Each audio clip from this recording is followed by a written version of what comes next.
বাবা বাবা বাবা, আরে এত চিল্লাচ্ছিস কেন? কি হয়েছে?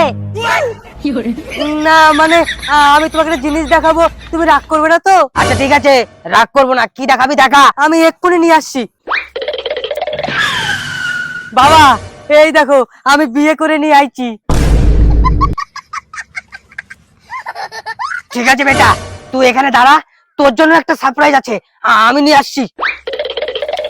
এই দেখ বেটা, আমিও তোর জন্য নতুন মা নিয়ে আইছি। কিরে বেটা, পছন্দ হয়নি? আমরা না হয় ইয়ং আছি দেখে বিয়ে করেছি, তা তোমরা আবার এই বুড়ো বয়সে বিয়ে করতে গেলে কেন? হ্যাঁ কেন? তোমরা ইয়ং আছো দেখে তোমাদেরই শখ ফুর্তি আছে, আর আমরা বুড়ো হয়ে গেছি দেখে আমাদের কোনো শখ ফুর্তি নেই? কে রে এটা পেটের পর করে কথা কয়? আরে মা তুমি দেখেছিস কি সুন্দর লক্ষ্মীমন্ত বউ, প্রথম দিন দেখেই একবারে মামা করে ডাকছে। না না শ্বশুর মশাই, আপনি বিয়ে করেছেন দেখে আমি মা ডাকছি না,